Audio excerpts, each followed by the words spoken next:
Thank you. Good morning, everyone. So today I'm going to be talking about genetic algorithms with a specific focus on particle swarm optimization. I'll look into some basic background on genetic algorithms, showing their usefulness, and then I want to dive into the concept of particle swarm optimization, give you some applications, working examples, and then also a visual demo of that.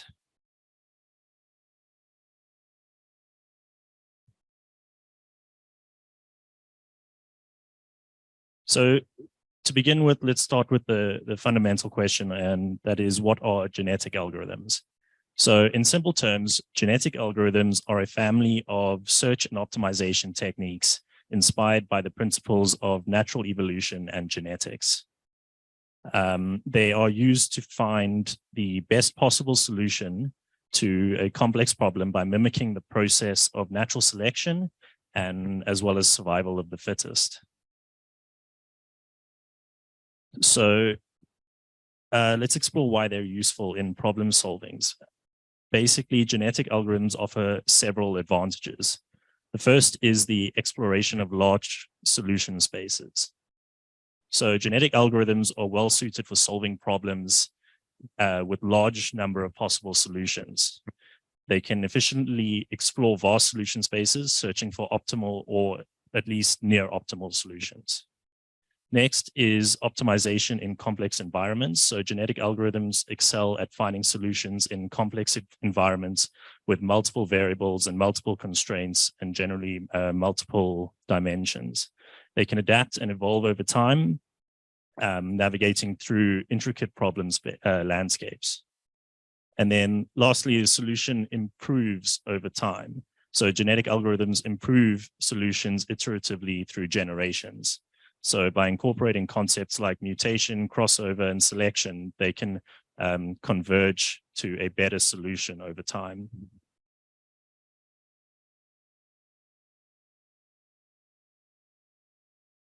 So now on to particle swarm optimization. So this is a specific variant of genetic algorithms, and it takes its inspiration from the collective behavior of swarms, like what we see in a flock of birds or a school of fish. And it uses this to solve optimization problems. At its core, PSO uses a population of particles that represent possible solutions to a problem within a search space.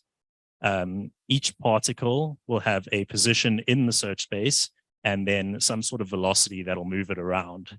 And that determines where it sort of looks for a possible solution. And these particles also communicate with each other and cooperate so that they together can find the best possible solution. So to understand how these particles move and cooperate, I want to just visualize a quick little two-dimensional search space where each particle represents a potential solution. So we've got a bunch of dots there, and then the star there is sort of the answer that we're looking for. And initially, these particles are randomly scattered across the search space, and then they move based on their current position, velocity, and the best known position in the whole swarm. So as they move, they're influenced by their own best known position and the best known position of all the particles in the swarm. So this encourages the exploration of the search space as particles aim to move to improve their individual solutions. So in this case, we have this particle over here, which is the closest. So all of them will sort of move towards it as the best position, but also their own best.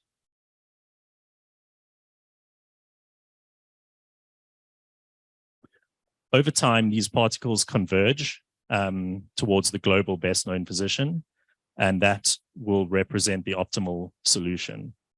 The cooperation and communication between particles enable them to collectively discover the best solution to the problem. Here, I've got a little update function, which is how these particles find their next position or where they're going to move to. And this is the reason that I like particle swarm optimization so much. Generally, when you think of AI and algorithms, these algorithms in general, they can get very complicated and the maths behind them is very confusing. However, particle swarm optimization is actually super simple, which is why I really love it. Basically, all we're doing is getting our current velocity, our best position, and the global best position. And we use those, add them together with some sort of random values just to make it a bit more random.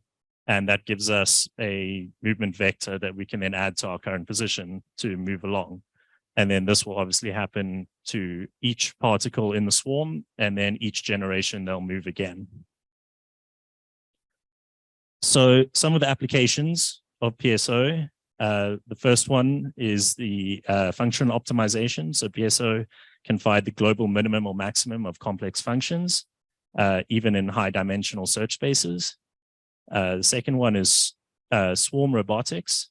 So PSO-inspired algorithms are used to control the collective behavior of robots in swarms. And this allows them to perform more coordinated tasks. And then also another one is neural network training. So PSO has been employed to optimize the weights and biases within a neural network, which can also improve their performance. So I want to do a quick demo just so we can see this in action. I have a little function that does a little particle swarm optimization. This is fairly boring to watch, but basically that's the best solution over each iteration of the algorithm to a random problem that I put in a two-dimensional search space. And we found a solution at a random point.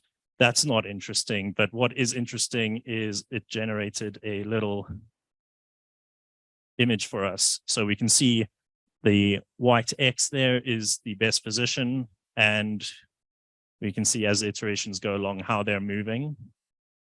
Also, one of those little dots over here has a little star on it. I don't know if you can see that, but that's the current global best.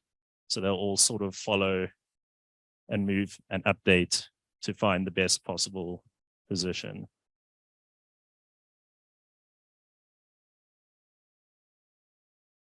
And eventually they'll converge on that spot.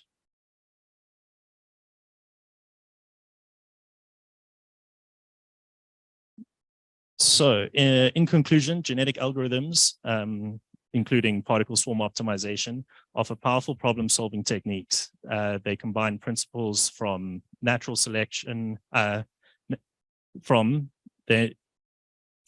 natural evolution and genetics, and they allow us to find an optimal or hopefully near optimal solution to problems in very complex search spaces. So that example there was only 2 dimensions, but obviously this can go on to many, many more than that.